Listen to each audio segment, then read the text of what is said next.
සම්මා සම්බුදු සරණයි.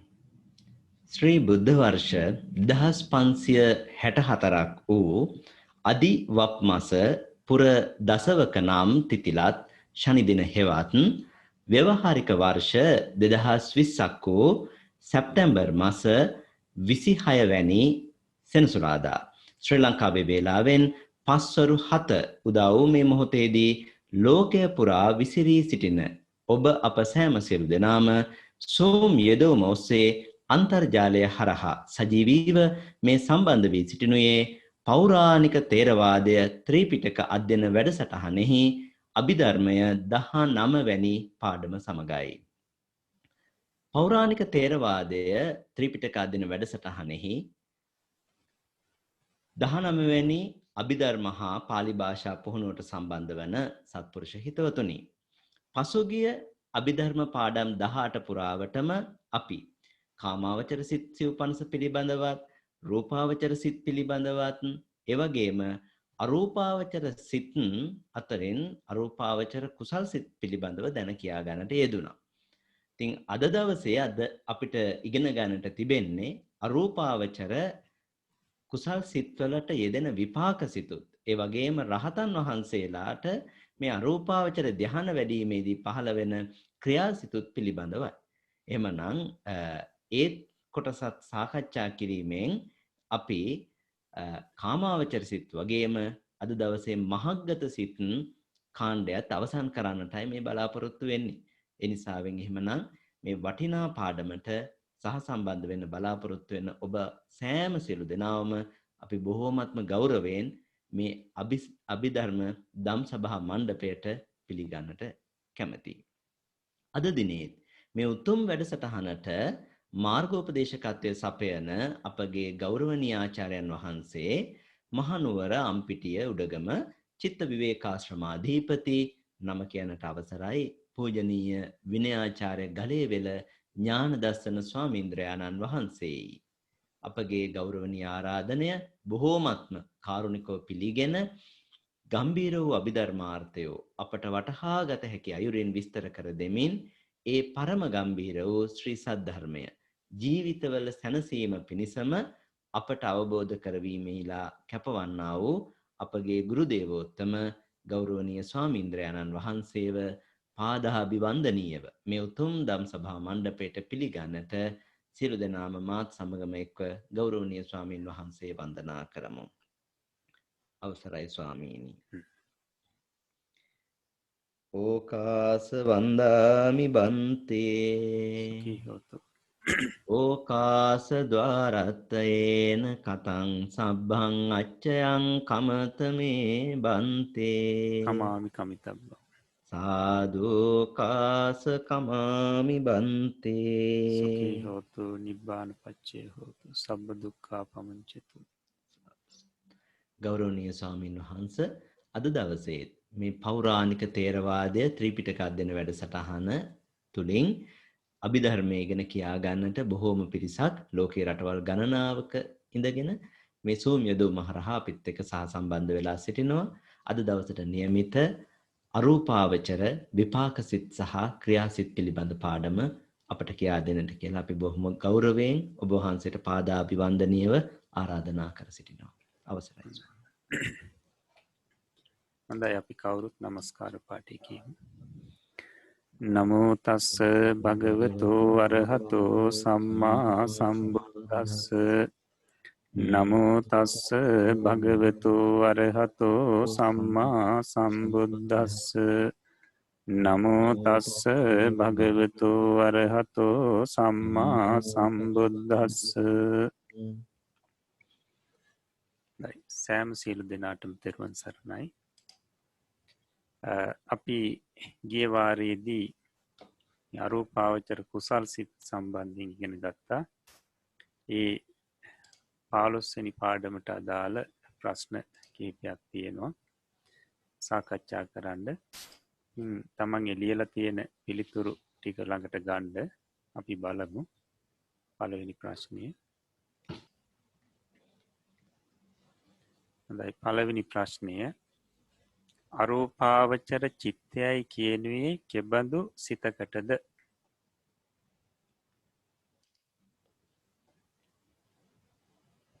පිළිතුර රූපයන්ගෙන් ඈත් කොට වඩා ශාන්ත බවට ප්‍රනීත බවට පත් කරන ලද පංචම ධ්‍යාන චිත්තයට අරූපාවචර චිත්තය යැයි කියනු ලැබේ. මේ ක්‍රමෙන් ලියලා තියෙනවා නම් හරි දාගන්න. හොඳයි දෙවෙනි ප්‍රශ්නය.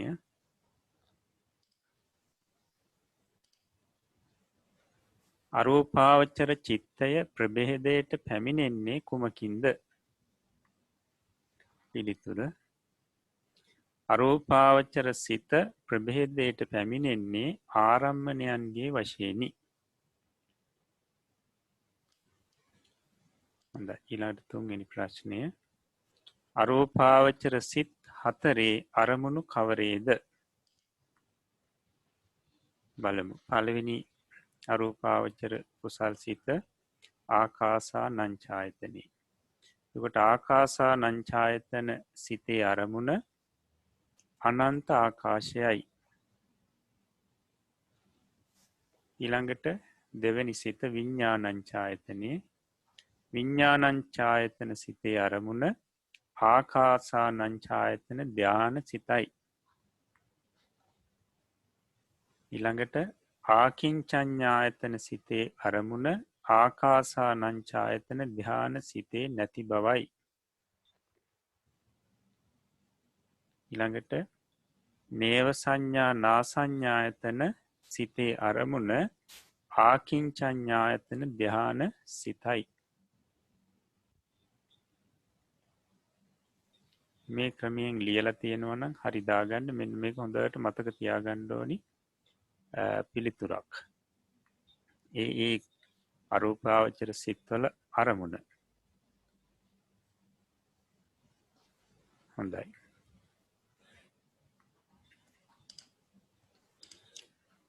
හොඳයි ඊළඟට අපිට පුළුවන් අරූපාවචර සිත් පාඩම් දෙන්න කෙනෙකුට අවස්ථාව ලබලා දෙන්න.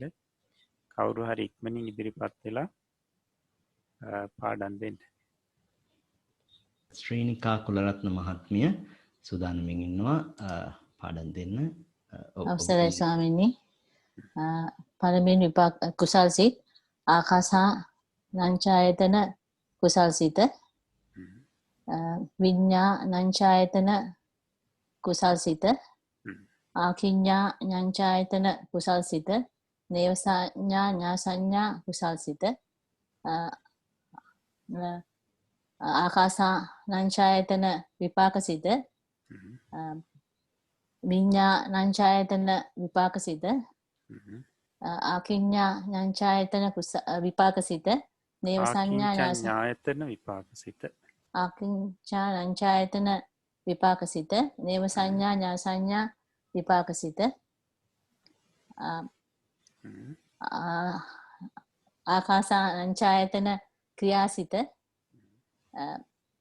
විඤ්ඤාණංචායතන ක්‍රියාසිත ආකින්ඥාංචායතන ක්‍රියාසිත නේව සංඥා ඥා සංඥා යතන ක්‍රියාසිත. හොඳයි. ඒකෙදි මතක තියාගන්න ආකින්චඤ්ඤායතන කියලා කියන්න ඕනේ. ඒක හොඳට හුරු වෙන්න පිරිස කවුරුත්. ආකින්චඤ්ඤායතන කුසල් සිත එහෙම නැත්නම් විපාක සිත එහෙම නැත්නම් ක්‍රියාසිත. ඊට පස්සේ නේව සංඥා නා සංඥායතන කුසල් සිත නැත්නම් විපාක සිත ක්‍රියාසිත. හොඳයි. හොඳයි ඊළඟට අපි බලමු. දැන් අදට අපිට ඉදිලා තියෙන්නේ අරූපාවචර විපාක සහ ක්‍රියාසිතනේ. අපි අර රූප සටහනට අනුව බලමු මේ සිත් නැවත. හොඳයි චිත්තය කියන පරමාර්ථය අපි මූලික වශයෙන් කොටස් 4කට බෙදෙන බව ඉගෙන ගත්තා. කාමාවචර සිත්, රූපාවචර සිත්, අරූපාවචර සිත්, ඒ වගේම ලෝකෝත්තර සිත්. ඊට පස්සේ කාමාවචර සිත් බෙදීම අපි ඉගෙන ගත්තා. රූපාවචර සිත් බෙදීම ඉගෙන ගත්තා. එතකොට කාමාවචර සිත් 54ත් රූපාවචර සිත් 15ත් අපි මේ වෙනකොට ඉගෙන ගත්තා. ඊට පස්සේ අරූපාවචර සිත් 12 කොටස් 3කට බෙදෙනවා. අරූපාවචර කුසල් සිත් 4, ඊට පස්සේ අරූපාවචර විපාක සිත් 4, ඊට පස්සේ අරූපාවචර ක්‍රියාසිත 4 වශයෙන්. ඊට පස්සේ බලමු අපි ඊට අදාළ සිත්. කොට අරූපාවචර කුසල් සිත් අපි එදත් ඉගෙන ගත්තා. ආකාසානංචායතන කුසල් සිත, විඤ්ඤාණංචායතන කුසල් සිත, ආකින්චඤ්ඤායතන කුසල් සිත, නේව සංඥා නා සංඥායතන කුසල් සිත. ඊට පස්සේ අරූපාවචර විපාක සිත්. ආකාසානංචායතන විපාක සිත, විඤ්ඤාණංචායතන විපාක සිත, ආකින්චඤ්ඤායතන විපාක සිත, නේව සංඥා නා සංඥායතන විපාක සිත. ඊට පස්සේ ක්‍රියාසිත. ආකාසානංචායතන ක්‍රියාසිත, විඤ්ඤාණංචායතන ක්‍රියාසිත, ආකින්චඤ්ඤායතන ක්‍රියාසිත, නේව සංඥා නා සංඥායතන ක්‍රියාසිත. එතකොට අපිට අද ඉගෙන ගන්න තියෙන්නේ අරූපාවචර විපාක සිත් සහ අරූපාවචර ක්‍රියාසිත.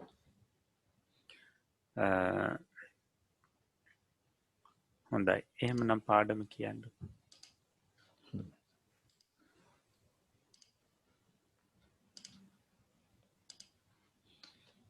අවසරයි ස්වාමීනි.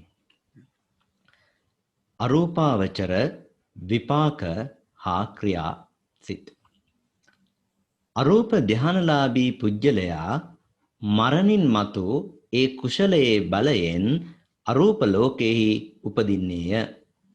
අරූප භවයෙහි ඉපදීම් වශයෙන්ද ඒ අරූප භවය නොසිඳී පැවැත්මටද අරූප කුශලයට සමාන වූම ධ්‍යාන සිත් ඇතිවේ.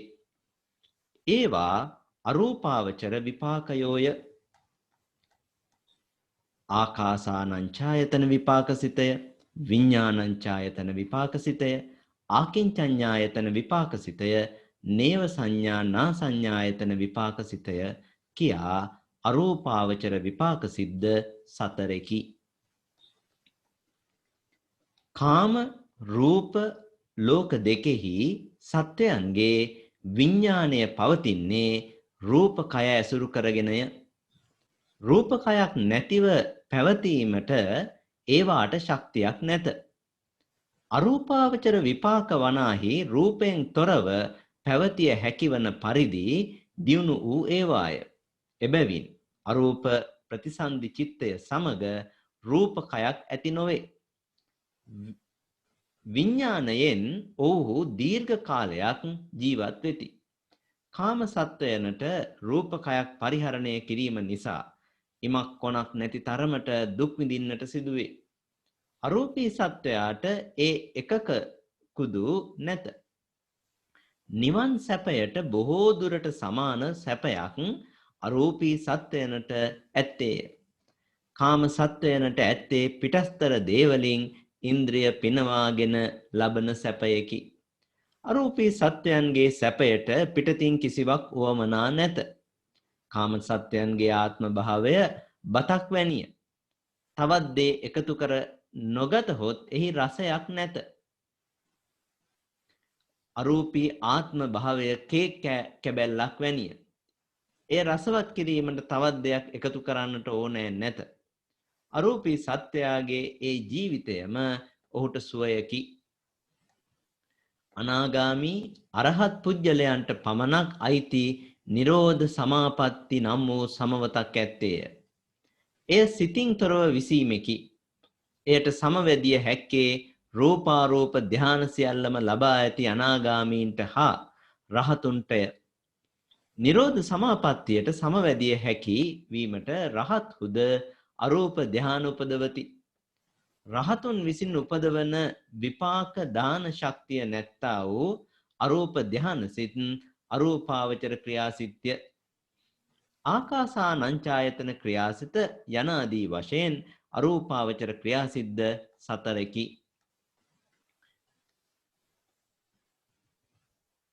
කුසල් සිත් 4ය, විපාක සිත් 4ය, ක්‍රියාසිත 4යයි අරූපාවචර සිත් 12කි. ඒ සියල්ලම පංචම ධ්‍යාන සිත්ය. වේදනා ભેදයෙන් උපේක්ෂා සහගත සිත්ය. පංචම ධ්‍යාන භාවයෙන් අරූපාවචර සිත් එකිනෙකට සමාන වූද යට අරූප ධ්‍යාන සිත් වලට වඩා මතු අරූප ධ්‍යාන සිත් ප්‍රනීතය උසස්ය. පොදු ජනයාට අයත් නොවන උසස් අයටම අයත් වන උසස් පුද්ගලයන් විසින්ම උපදවනු ලබන පවත්වනු ලබන සිත් කොටසක් බැවින් අරූපාවචර රූපාවචර අරූපාවචර සිත්වලට මහග්ගත සිත්ය යන නාමයද කියනු ලැබේ. මහග්ගත සිත් 27කි. මහග්ගත සිත්වල කුසල් 9කි, විපාක 9කි, ක්‍රියා 9කි. ප්‍රථම ධ්‍යාන සිත් 3කි. ද්විතීය ධ්‍යාන සිත්, තෘතීය ධ්‍යාන, චතුර්ථ ධ්‍යාන සිද්ද 3 බැගින් ඇත්තේය. පංචම ධ්‍යාන සිත් 15කි. මහග්ගතයෙහි සෝමනස්ස සහගත සිත් 12කි. උපේක්ෂා සහගත සිත් 15කි. කාමාවචර සිත් සිව් 50ය, රූපාවචර සිත් 15ය, අරූපාවචර සිත් 12ය යන මේ සිත් 81ට ලෞකික සිත්ය ඊ කියනු ලැබේ.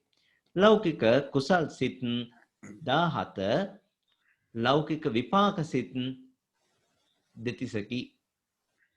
ක්‍රියාසිත 27කි. සමාවෙන්න ක්‍රියාසිත 20කි.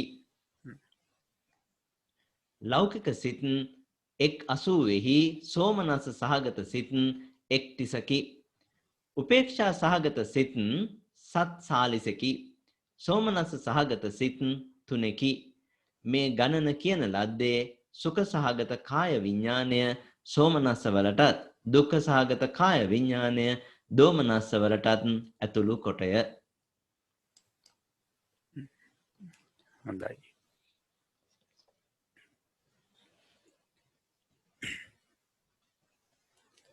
හොඳයි. එතකොට අරූපාවචර විපාක සහ ක්‍රියාසිත පාඩම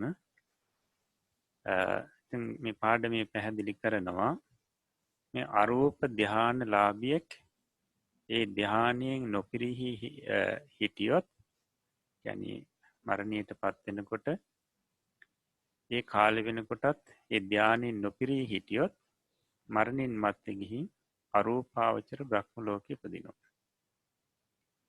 අරූපාවචර බ්‍රහ්ම ලෝකවල ඒ ධ්‍යානයට අනුරූපීව උපදිනවා.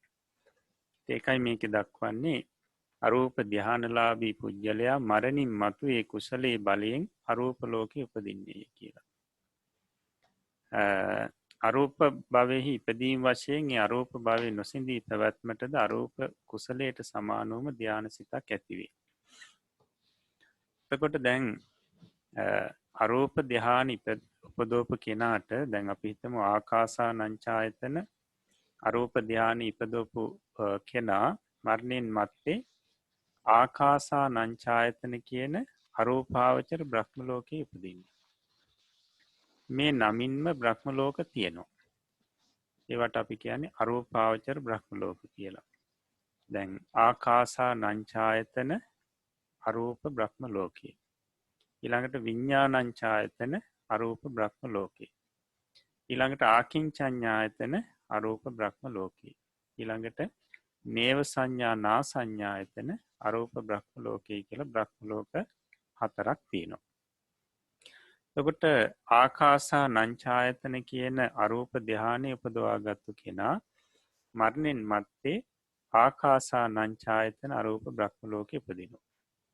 විඤ්ඤාණංචායතන කියන අරූප ධ්‍යානෙ උපදවාගත්තු කෙනා මරණින් මත්තේ විඤ්ඤාණංචායතන කියන අරූප බ්‍රහ්ම ලෝකෙ උපදිනවා. ඊළඟට ආකින්චඤ්ඤායතන කියන අරූප ධ්‍යානෙ උපදවාගත්තු කෙනා මරණින් මත්තේ ආකින්චඤ්ඤායතන කියන බ්‍රහ්ම ලෝකෙ උපදිනවා. නේව සංඥා නා සංඥායතන කියන අරූප ධ්‍යානෙ උපදවාගත්තු කෙනා නේව සංඥා නා සංඥායතන කියන අරූප බ්‍රහ්ම ලෝකෙ උපදිනවා. එතකොට අර රූපාවචර ධ්‍යාන වගේ නෙවෙයි මේ අරූපාවචර ධ්‍යාන හීන මධ්‍යම ප්‍රනීත කියන කොයි ආකාරයේ තිබුණත් නැත්තම් සුළුයෙන් හීන ඡන්දාදීකින් වඩලා තිබුණත් ඊළඟට මධ්‍යම ඡන්දාදීකින් වඩලා තිබුණත් ප්‍රනීත ඡන්දාදීකින් වඩලා තිබුණත් ඒ තැනැත්තන් උපදින්නේ එකම බ්‍රහ්ම ලෝකෙක. රූපාවචර ධ්‍යාන වලට නම් ප්‍රථම ධ්‍යානයේ උපදවගත්තු පිරිසට තල 3ක් තිබුණා. බ්‍රහ්ම ලෝක 3ක් තිබුණා. නමුත් අරූපාවචර ධ්‍යානයක් උපදවාගත්තු කෙනාට එහෙම කීපයක් නැහැ.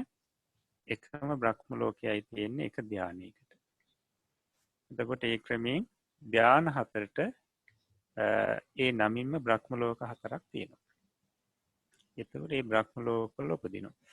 එතකොට ඒ බ්‍රහ්ම ලෝකේ උපදිනකොට මුල්ම සිත හැටියට පහළ වෙන්නේ ඒ ධ්‍යානයට අනුරූපී වූ විපාක සිත. දැන් ආකාසානංචායතන ධ්‍යානෙ උපදවවනම් ඒ තැනැත්තට ආකාසානංචායතන බ්‍රහ්ම ලෝක ඉපදීම වශයෙන් පහළ වෙන්නේ ආකාසානංචායතන විපාක සිත. රූපයක් නැහැ. සිත විතරයි පහළ වෙන්නේ. අපි එකට කියනවා නාමස්කන්ධේ පහළ වෙනවා රූපස්කන්ධේ පහළ වෙන්නේ නැහැ කියලා. කොට නාමස්කන්ධය කියලා කියනකොට කොටස් හතරක් අයිති වෙනවා. වේදනා සංඥා සංස්කාර විඤ්ඤාණ කියලා. අපි ස්කන්ධ තාම ඉගෙනගෙන නැහැ. ඉදිරියේදී ඉගෙන ගන්න පාඩමක් වෙනවා අපිට. දැනට කෙටියෙන් දැනගන්න මේ නාමස්කන්ධ කියලා කියන්නේ වේදනා සංඥා සංස්කාර විඤ්ඤාණ කියන ස්කන්ධ හතරට. අපි සාමාන්‍යයෙන් කියනවා නම් අරූප ලෝකයේදී රූපේ නැහැ සිත පමණයි තියෙන්නේ. එතකොට ආකාසානංචායතන ධ්‍යානෙ උපදවාගත්තු කෙනෙකුට මරණයෙන් මත්තේ ආකාසානංචායතන බ්‍රහ්ම ලෝකයේ ඉපදීම වශයෙන් පහළ වෙන්නේ රූපයක් නෙවෙයි ආකාසානංචායතන විපාක සිත. විපාක සිතයි පහළ වෙන්නේ ඒ භූමියේ ඒ තලයේ. ඊට පස්සේ වෙනත් සිත් පහළ නොවෙන සෑම අවස්ථාවකදීම පහළ වෙන්නේ ඔය ආකාසානංචායතන විපාක සිත.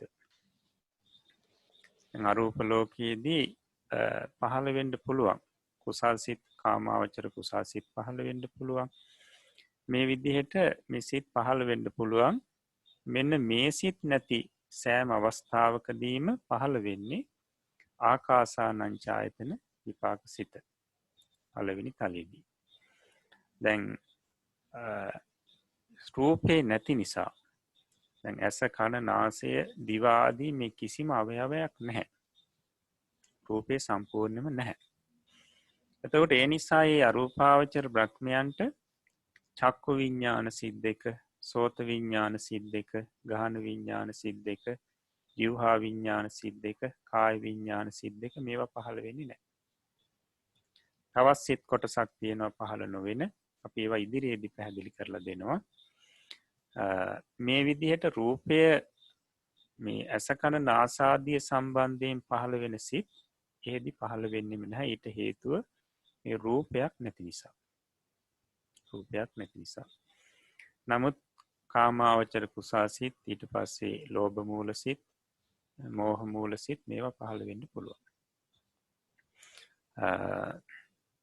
ඊට පස්සේ ඒ බ්‍රහ්මයා ඒ ලෝකයේ ආයුෂ ගෙවල අවසන් වෙලාහින් චුත වෙනකොටත් අවසාන සිත හැටියට පහළ වෙන්නේ අන්න අර විපාක සිත. අපි ආකාසානංචායතනය ගත්තොත් ආකාසානංචායතන විපාක සිත තමයි ඒ බ්‍රහ්මයාගේ චුති සිත හැටියට නැත්නම් ඒ භවයේ අවසාන හිත හැටියටත් පහළ වෙන්නේ. ඊට පස්සේ විඤ්ඤාණංචායතන බ්‍රහ්ම ලෝකෙත් ওই ක්‍රමෙම තමයි. දැන් මෙතනදී පැහැදිලි කරේ එකයි අරූප භවයේ ඉපදීම වශයෙන්ද ඒ අරූප භවයේ නොසිඳී පැවැත්මටද අරූප කුසලයට සමානවම ධානසිත ඇතිවේ. ඒවා අරූපාවචර විපාකයෝයි කියලා පැහැදිලි කරේ එකයි. එහි පහළවීම වශයෙන් පහළ වෙන්නේ විපාක සිත. ඊට පස්සේ භවයේ පැවැත්ම විදිහට නැත්නම් වෙන සිතක් නැති සෑම අවස්ථාවකදී මේ භවයේ රකින්නේ ඒ භවයේ පවත්වන්නේ මේ විපාක සිතෙන්. ඊට පස්සේ භවයෙන් අවසන් වෙනකොට අවසාන හිත හැටියටත් පහළ වෙන්නේ මේ විපාක සිත. හොඳයි. එතකොට විපාක සිත් හතරයි. ආකාසානංචායතන විපාක සිත, විඤ්ඤාණංචායතන විපාක සිත, ආකින්චඤ්ඤායතන විපාක සිත, නේව සංඥා නාසඤ්ඤායතන විපාක සිත. කාම රූප ලෝක දෙකෙහි සත්‍යයන්ගේ විඤ්ඤාණය පවතින්නේ රූපකය අසුරු කරගෙන. කාම ලෝකේ රූප ලෝකේ කියන මේ ලෝක දෙකේදීම සත්‍යයන්ගේ සිත පවතින්නේ රූපකය අසුරු කරගෙනම තමයි. රූපකය නැතුව ඒ සිතට පවතින්න පුළුවන්කමක් නැහැ. දැන් අපේ කාම ලෝකයේ කියනකොට මොකද්ද? සතර අපාය, මනුෂ්‍ය ලෝකයේ, දිව්‍ය ලෝක 6. මේ 11ට කිව්වා කාම ලෝකයේ කියලා. මේ කාම ලෝකයේ සත්‍යයන්ට රූපකයක් නැතුව පවතින්න පුළුවන්කමක් නැහැ. ඒකට රූපකයක් අනිවාර්යයෙන්ම තියෙන්න රූපයක් තියෙන්නට ඕනි සිත පවතින්න නම්. ඊට පස්සේ රූප ලෝක තියෙනවා 16ක්. එතකොට සාමාන්‍යයෙන් අපි ගත්තොත් බ්‍රහ්ම පාරිසජ්ජ, බ්‍රහ්ම පුරෝහිතේ, මහා බ්‍රහ්මේ, පරිත්තාබේ, අපමානාබේ, ආභස්සරේ, පරිත්ත සුභ, අපමාන සුභ, සුභකින්හ, ඊට වේහප්පලය, අසඤ්ඤ සත්‍යය, අවිහ, අතප්ප, සුදස්ස, සුදස්සි, අකනිටා. ඒකට මෙතන 16ක් තියෙනවා. ඒකට මෙන්න මේ 16 අතුරින් අපි අසඤ්ඤ සත්‍යය කියන එක අයින් කරනවා. මොකද ඒකේ සිත පහළ වෙන්නේ නැහැනේ, රූපේ විතරයි. නමුත් අනිත් බ්‍රහ්ම ලෝක 15 ඒ සිත පහළ වෙන්නට නම් ඒ බ්‍රහ්මයන්ට රූපකය තියෙන්නටම ඕනි. රූපකය අසුරු කරගෙනම තමයි ඒ සිත් ඒ ලෝකවල පහළ වෙන්නේ.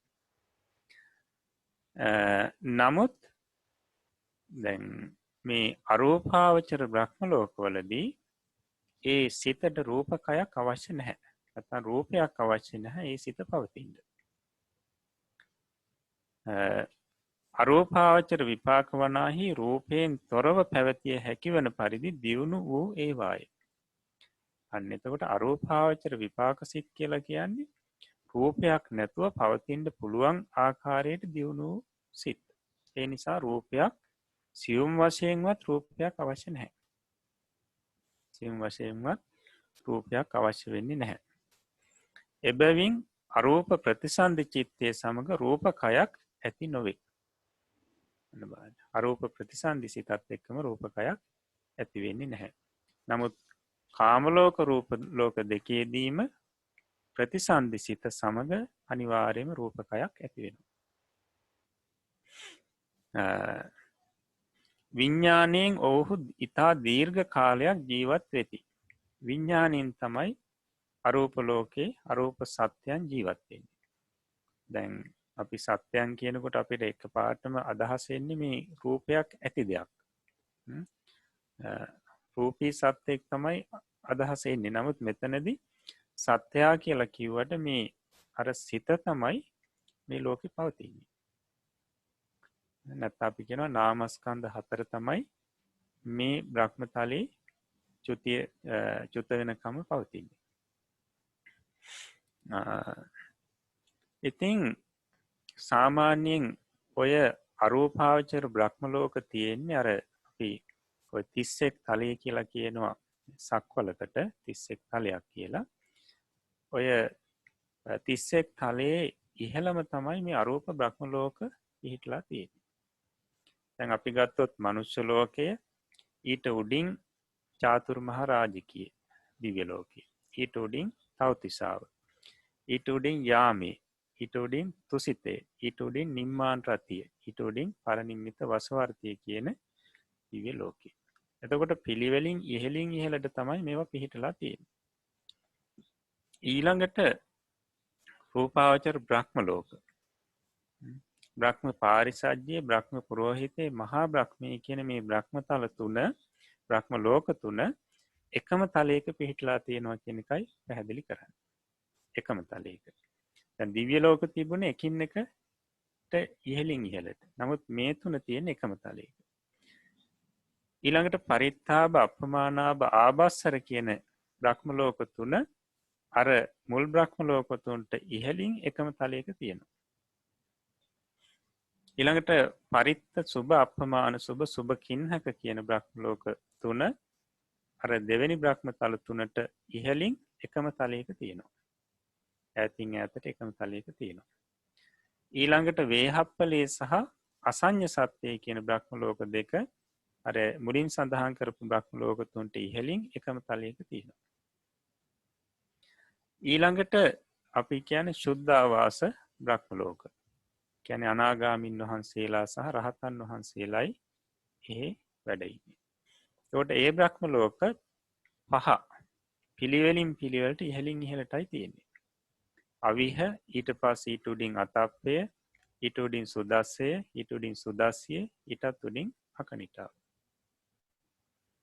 ඊළඟට තමයි අරූප බ්‍රහ්ම ලෝක තියෙන්නේ. මුලින්ම ආකාසානංචායතන බ්‍රහ්ම ලෝකය ඊට උඩින් විඤ්ඤාණංචායතන බ්‍රහ්ම ලෝකේ ඊටත් උඩින් ආකින්චඤ්ඤායතන බ්‍රහ්ම ලෝකේ ඊටත් උඩින් නේව සංඥා නා සංඥායතන බ්‍රහ්ම ලෝකේ. එතකොට බලන්න මනුස්ස ලෝකයෙන් කෙනෙක් චුත වෙනකොට නැත්තම් මිය ගියාට පස්සේ ඊළඟට මේ අරූපාවචර ධ්‍යාන උපදවලා තිබුණා නම් ඒ තැනත්තා ඊළඟට උපදින්නේ කොහෙද ගිහිල්ලා අරූපාවචර බ්‍රහ්ම ලෝකේ. එතකොට මේ තලවල පිහිටීම අනුව කොච්චර ඉහළද කොච්චර දුරකද. නමුත් මේ ලෝකයේදී චුතසිත පහළ වෙනවත් එක්කම අතරක් නෑර ඊළඟ ෂනේ ඊළඟ මොහොතේදී අන්න අර බ්‍රහ්ම ලෝකයේ ප්‍රතිසන්දි සිත පහළ වෙනවා. ඒ කියන්නේ තවත් සිතක් පහළ වෙන්න ගත වෙන කාලය විතරයි වැනි කාලයක් විතරයි ගත වෙන්නේ. එතකොට කෙනෙක් එතෙන්ට යනවනම් සමහරලාවට අවුරුදු දහස් ගාණක් විතර ගත වෙන්න පුළුවන්. නමුත් මේ මෙහෙදී චුතිසිත පහළ වෙලා නිරුද්ධ වෙනකොටම ඒත් එක්කම ඊළඟට ප්‍රතිසන්දිසිත අරූපාවචර බ්‍රහ්ම ලෝකේ පහළ වෙනවා. ඒ දෙක අතර කිසිම කාලයක් ආයි නැහැ. සෑම සත්‍යයකගේම චුතිය සහ ප්‍රතිසන්දි අතර මේ ඉඩක් නැහැ. කාලයක් නැහැ. තව සිතක් පහළ වෙන කාලය විතරයි. හොඳයි. එතකොට දැන් ඔය අරූපාවචර බ්‍රහ්ම ලෝක හතරට අපි කියනවා චතුවෝකාර භූමිය කියලා. අහලා ඇති ඔය පංචවෝකාර භූමිය, ඒකවෝකාර භූමිය, චතුවෝකාර භූමිය කියලා. එතකොට වෝකාර කියලා කියන්නේ මේ ස්කන්ධ වලට නමක්. අපි කියන්නේ රූපස්කන්ධේ, වේදනාස්කන්ධේ, සංඥාස්කන්ධේ, සංස්කාරස්කන්ධේ, විඤ්ඤාණස්කන්ධේ කියලා පහක් කියන්නේ. එතකොට මේ පහෙන් ස්කන්ධ හතරක් තියෙන භූමියට කියනවා චතුවෝකාර භූමිය කියලා. එතකොට අරූපාවචර බ්‍රහ්ම ලෝක හතරට කියන්නේ චතුවෝකාර භූමිය කියලා. ඊට හේතුව තමයි ස්කන්ධ හතරයි තියෙන්නේ.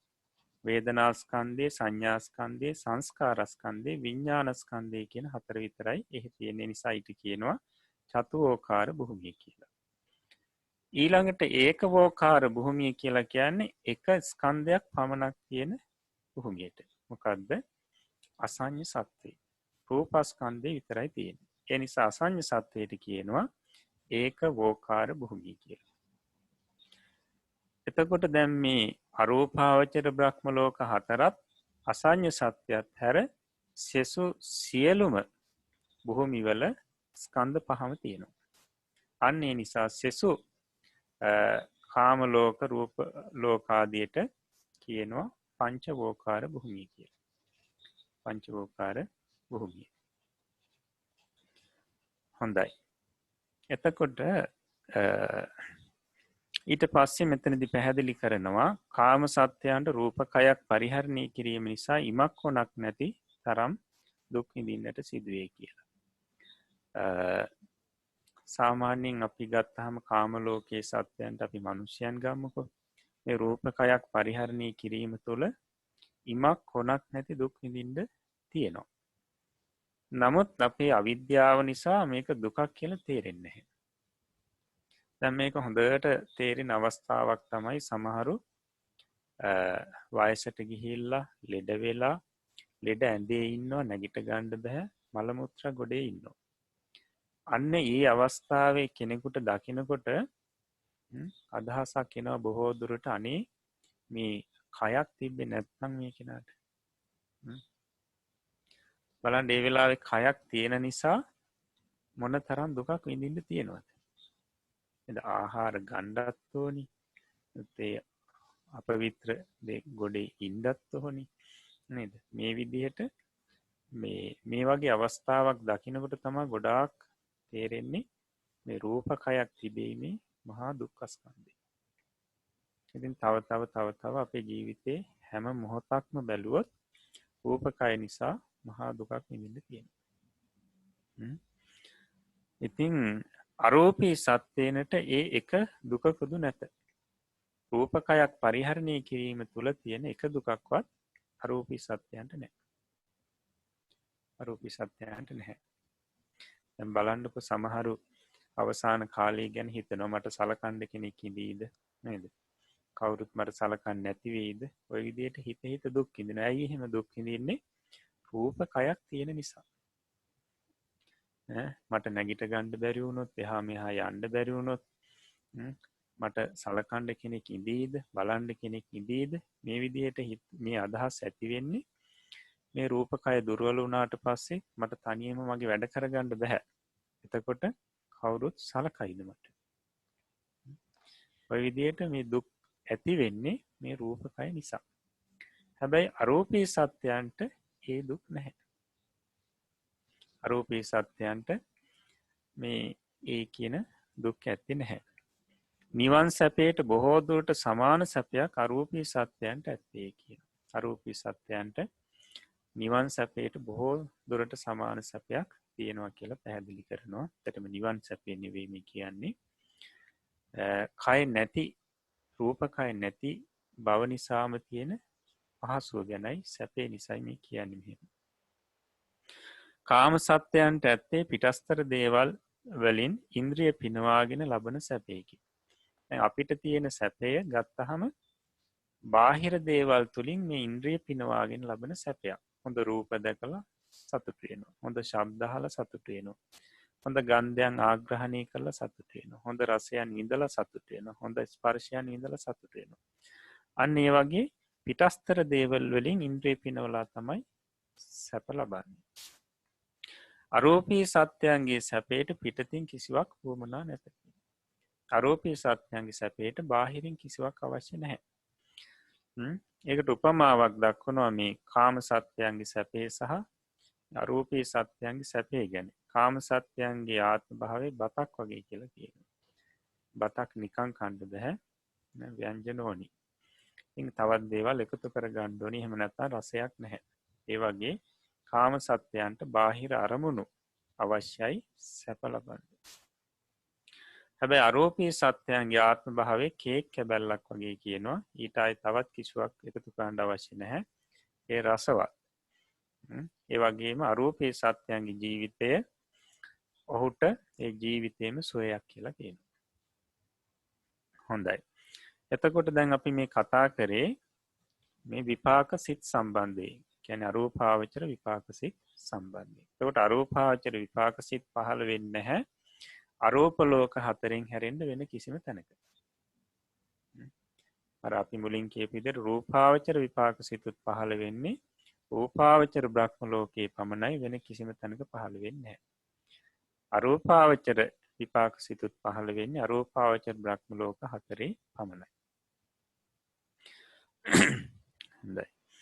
ඊට පස්සේ ක්‍රියාසිත සම්බන්ධයෙන් පැහැදිලි කරන්නේ අනාගාමී අරිහත් පුජ්‍යලයන්ට පමණක් අයිති නිරෝධ සමාපත්තිය නම් වූ සමවතක් ඇත්තේ.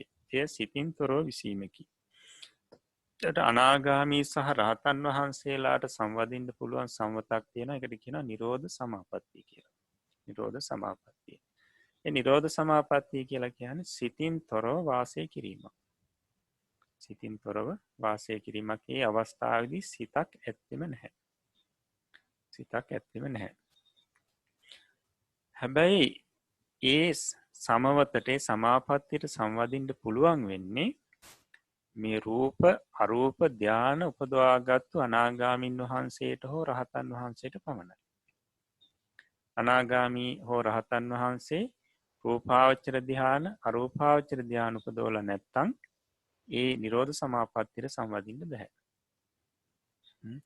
දැන් අපි ගත්තොත් පඨවි කසිනෙන් නම් රූපාවචර ධාන සියල්ලම උපදවාගෙන ඊට පස්සේ අරූපාවචර ධාන නේව සංඥා නාසඤ්ඤායතනෙ දක්වා උපදවලා තියෙනවා. අන්න ඒ විදිහට එක කර්මස්ථානයකින් මේ ධාන රූපාවචර සහ අරූපාවචර ධාන සියල්ලම උපදවලා තියෙන්නට ඕනි. අනාගාමී හෝ රහතන් වහන්සේ නමක් නිරෝධ සමාපත්තියට සම්බන්ධින්ට නම්. ඒ නිසා නිරෝධ සමාපත්තියට සමවැදිය හැකි වීමට රහත්වද අරූප ධ්‍යාන උපදෝති. රහතන් වහන්සේලාත් එම නැත්න අපි ගප්තුත් රහතන් වහන්සේලා මේ නිරෝධ සමාපත්තියට සම්වැදීම සඳහා අරූප ධ්‍යාන උපදෝන. රහතුන් විසින් උපදෝන විපාකදාන ශක්තිය නැත්තා වූ අරූප ධ්‍යාන සිත් අරූපාවචර ක්‍රියා සිත්තිය. රහතන් වහන්සේලා නිරෝධ සමාපත්තියට සම්වැදීම සඳහා උපදෝන මේ අරූප ධ්‍යාන සිත්තෝට විපාක නැහැ. විපාකයක් ලැබෙනවනන් ලැබෙන්නේ අරූප භව ඉපදිනකොටනේ. එහෙම ඉපදින්න නැති නිසා විපාක නැහැ. නමුත් රහතන් වහන්සේලා ඒ විදිහට ධ්‍යාන උපදවනවා. අන්නේ ධ්‍යාන සිත්තෝට කියනවා අරූපාවචර ක්‍රියා සිත් කියලා. අරූපාවචර ක්‍රියා සිත්. එතකොට ආකාසානංචායතන ක්‍රියාසිත යනාදී වශයෙන් අරූපාවචර ක්‍රියාසිද්ද 4ක් තියෙනවා. ආකාසානංචායතන ක්‍රියාසිත, විඤ්ඤාණංචායතන ක්‍රියාසිත, ආකින්චඤ්ඤායතන ක්‍රියාසිත සහ නේව සංඥා නා සංඥායතන ක්‍රියාසිත. හොඳයි එතකොට සාමාන්‍යයෙන් ඔය නිරෝධ සමාපත්තිය ගැන මම කෙටියෙන් පැහැදිලි කරන්නම්. අපිට ඉදිරියේදී පාඩමක් එනවා නිරෝධ සමාපත්තිය සම්බන්ධයෙන්. කොහොමද මේ නිරෝධ සමාපත්තියට සමවදින්නේ කියන එක ගැන. දැන් මෙතනදී පැහැදිලි කරා රහතන් වහන්සේ නමක් හෝ අනාගාමින් වහන්සේ නමකට පුළුවන් නිරෝධ සමාපත්තියට සම්බන්ධින්න. ඒත් උන්වහන්සේලා අනිවාර්යයෙන්ම රූපාවචර සහ අරූපාවචර ධ්‍යාන සියල්ලම උපදවලා තියෙන්න ඕනේ. එතකොට අපි රහතන් වහන්සේ නමක් ගැන හිතමු. නැත්නම් රහතන් වහන්සේ නමක් නම් උන්වහන්සේ දැන් පඨවි කසිනියෙන් ධ්‍යාන සියල්ලම උපදවලා තියෙනවා නම් උන්වහන්සේ කරන්න ඕනි මුලින්ම ඒ නිරෝධ සමාපත්තියට සම්වැදීම සඳහා මුලින්ම කරන්න තියෙන උන්වහන්සේ භාවනා ඉරියව්වෙන් ඉඳලා පළවෙනි ධ්‍යානයට සම්වදිනවා. පළවෙනි ධ්‍යානයට පඨවි කසිනිය අපි ගත්තොත් පඨවි කසිනිය පළවෙනි ධ්‍යානයට. ඒ ධ්‍යානයට සම්වැදිලා ඒ ධ්‍යානෙන් නැගී ඉන්නවා. අපි මේ නැගී සිටීම කියන්නේ මොකක්ද කියලා කලින් පැහැදිලි කරලා තියෙනවා. නිසා මේ ඉන්න ඉරියව්වෙන් නැගිටිනවා නෙවෙයි ධානයෙන් නැත්නම් අර්පණා තත්ත්වෙන් අයින් වෙනවා කියන එකයි. ඒ අයින් වෙලා අන්නේ පළවෙනි ධානය අනිත්‍ය දුක්ඛ අනාත්ම විදිහට මෙනෙහි කරනවා නැත්නම් විදර්ශනා කරනවා. පළවෙනි ධානය. පළවෙනි ධානය කියනකොට අපි සාමාන්‍යයෙන් කියන්නේ විතක්ක ਵਿਚාර පීති සුඛ ඒකාග්‍රතාව. මේ අංග පහ. එහෙමත් නැත්නම් ඒ සිත සමග මේ අංග ටික. එතකොට අපි ඒකට කියන්නේ ප්‍රථම ධානය අනිත්‍ය දුක්ඛ අනාත්ම විදිහට විදර්ශනා කරනවා කියලා. එතකොට මේ තියෙන ධානාංගත් ස්ථිර නැහැ. ඒකට හොඳට තේරෙනවා ඒවා අනිත්‍යයි. ඒ වගේම මේ අංගත් ඇතිවීම නැතිවීම කියන දෙකෙන් පෙළෙනවා. ඇති වෙනවා නැති වෙනවා. දුකයි. ඒ වගේම තමන්ගේ වසඟේ පවත්වා ගන්න පුළුවන්කමක් නැහැ. නිසා අනාත්මයි. මෙන්න මේ විදිහට පළවෙනි ධානය විදර්ශනා කරනවා. ඊට පස්සේ දෙවෙනි ධානයට සම්වදිනවා.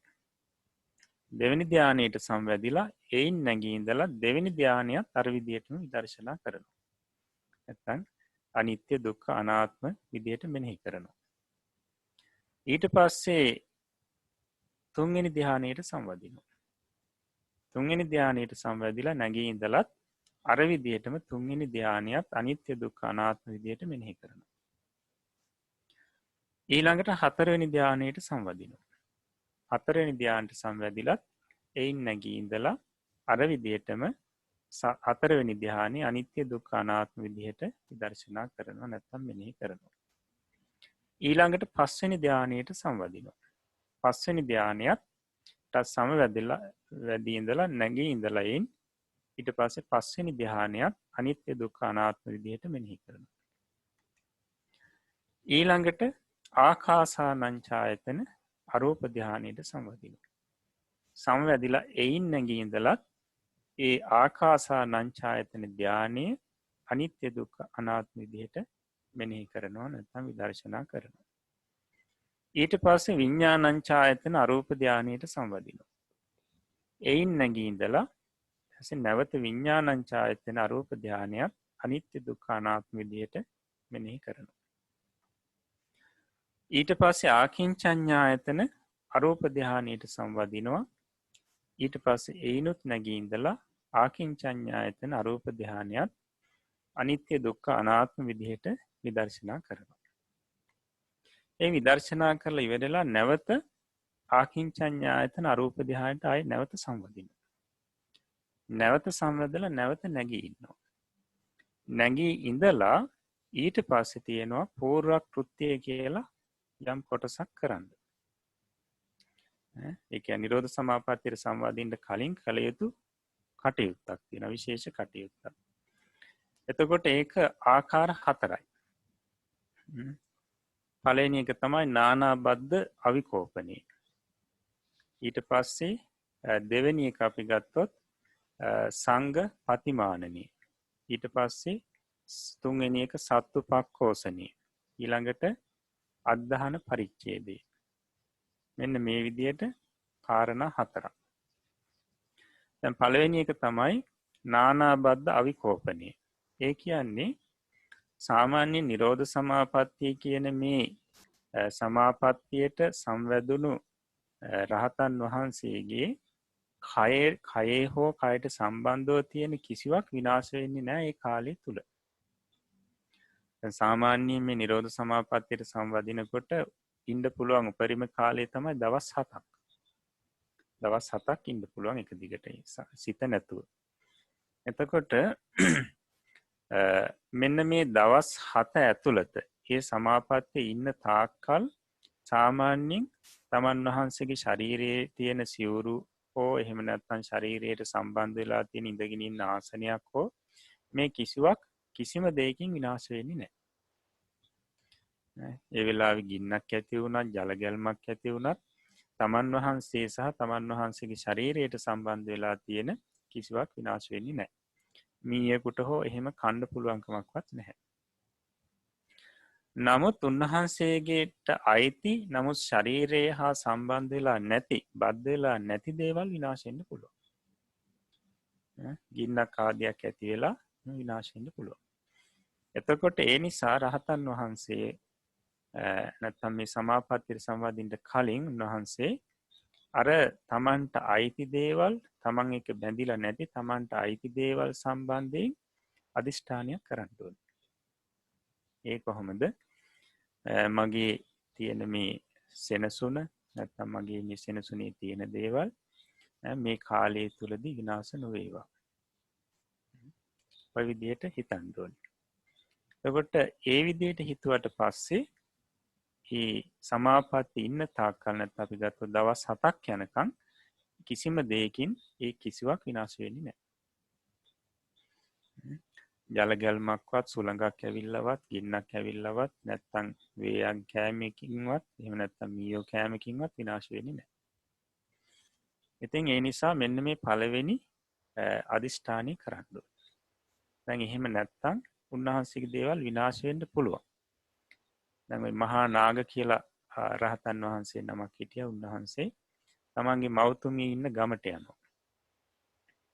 ඉතින් ගියාට පස්සේ ගමේ තියෙනවා දානශාලාවක්. ඉතින් දානශාලාවට මේ ස්වාමීන් වහන්සේ රහතන් වහන්සේ වඩම්මලා තමන්ගේ පුත්‍ර ස්වාමීන් වහන්සේ වඩම්මලා මේ මෑණියන් කැඳ පූජා කළා.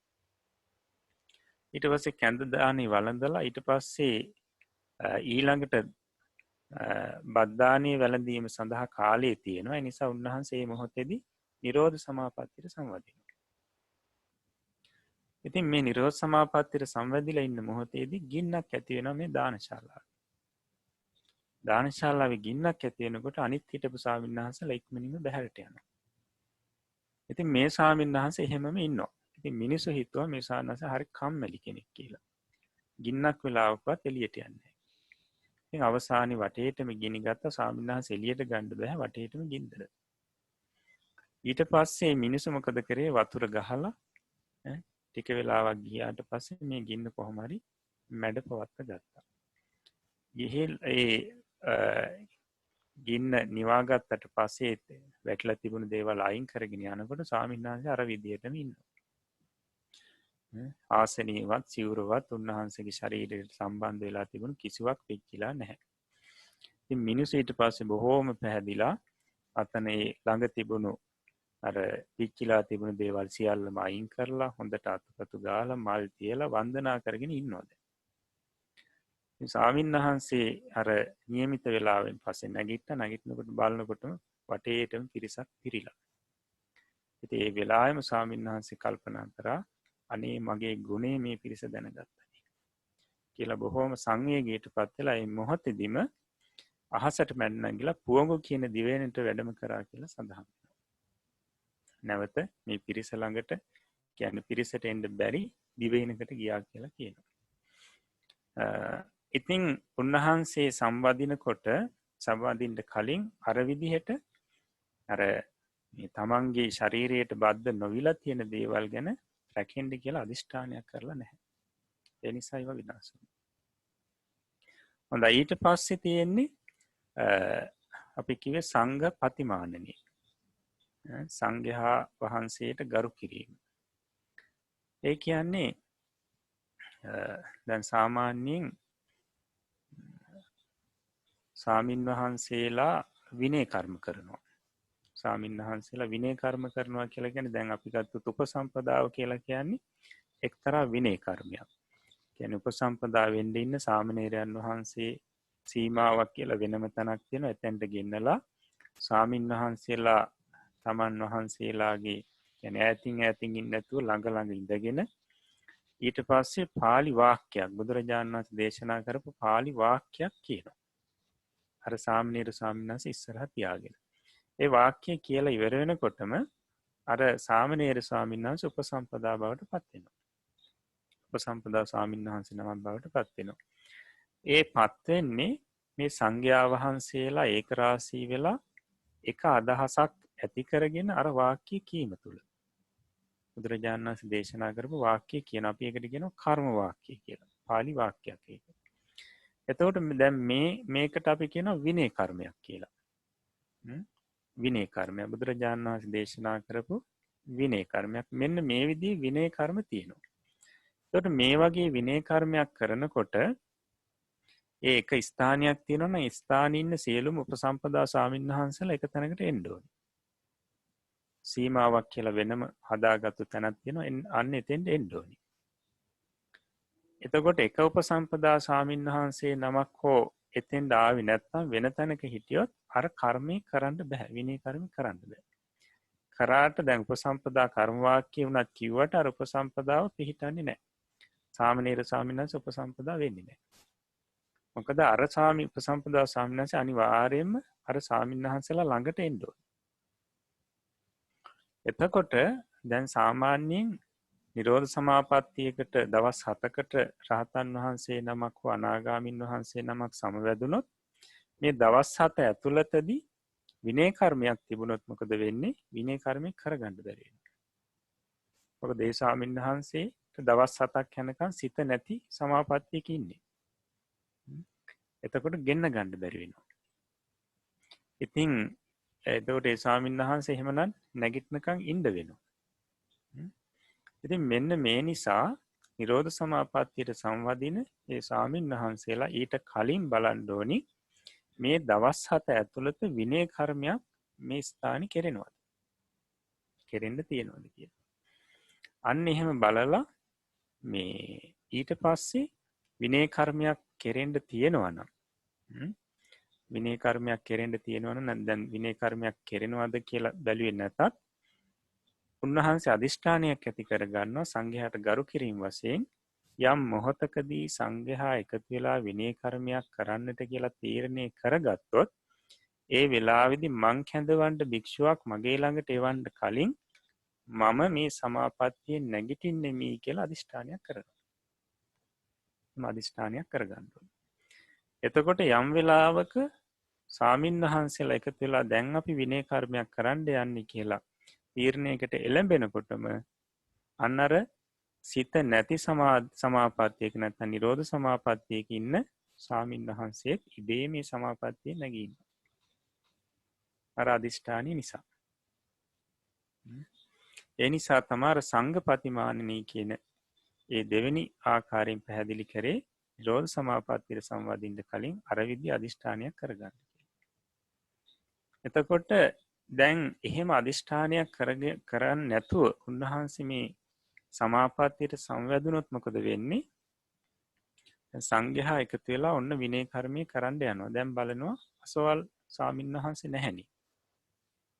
ඊට පස්සේ කියනවා උන්වහන්සේ නිරෝධ සමාපත්තියට සම්වැදිලානේ අසවල් කුටි කියලා දැන් ඔන්න කවුරු හරි ස්වාමින්වහන්සේ කෙනෙක් කියනවා.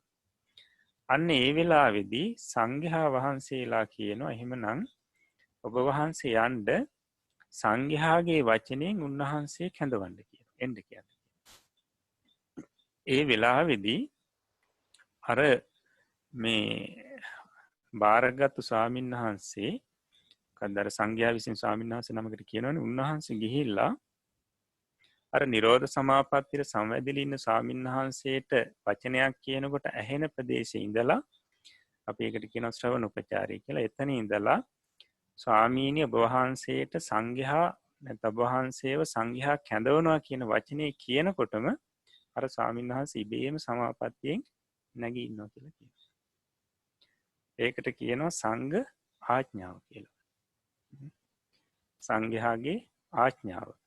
අන්නේ සංඝයාගේ ආඥාවේ තියෙන බලය කොච්චරද කියනවා නම් හිත නැති සමාධියක හිටියත් ඒ වචනියට නැගිටිනවා. එතකොට බලන්න මේ සංඝ ආඥාව කියන එක සංඝයාගේ වචනය කියන එක කොච්චර බලවත්ද කියලා. සංඝ ආඥාව කොච්චර බලවත්. ඉතින් මෙන්න මේ සංඝ ආඥාවේ තියෙන බලය නිසාම තමයි දැන් අපේ රටේ නම් නැහැ මේක.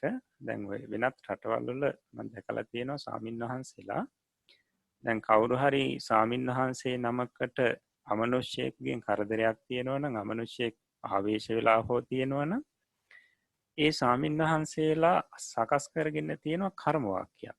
නැත්තම් සංඝ ආඥාවක් හදාගෙන තියෙනවා. ඉතින් ඊට පස්සේ ස්වාමින්වහන්සේලා අර අනිත් ස්වාමින්වහන්සේ අමනුෂ්‍ය ආවේශ වෙලා ඉන්න ස්වාමින්වහන්සේ ඉස්සරහට ගෙන්නලා අර සංඝ ආඥාව කියවනවා. ඉතින් සංඝ ආඥාව කියනවා. ඉතින් මේ ඊට පස්සේ සංඝ ආඥාවේ බලයට ඒ අමනුෂ්‍යයා යනවා ඇති. නමුත් මම එහෙම දැකලා නැහැ. නමුත් ඒක සිද්ධ වෙනවා ඇති. ඒ විදිහට ඒ ස්වාමින්වහන්සේලා ඒ සංඝ ආඥාවක් පාලි වාක්‍යයකින් හදාගෙන තියෙනවා. ඉතින් මෙන්න මේ නිසා දැන් නිරෝධ සමාපත්තියට සම්වදින රහතන් වහන්සේ වේවා අනාගාමීන් වහන්සේ වේවා කල් තියාම මේ සංඝයාට ගරු කිරීම වශයෙන් අර විදිහ අදිෂ්ඨානයක් කරගන්න ඕනේ. විනය කර්මයක් යම් වෙලාවක කරන්න තීරණය කරු සංඝයා කෙනෙක් කෙවල මාව කැඳවන්න කලින් මට ආමන්ත්‍රණය කරන්න කලින් මේ සමාපත්තියෙන් මම නැගිටින්න ඕනේ කියලා. ඊළඟට තුන්වෙනි එක තමයි සත්තු පක්ඛෝසනේ.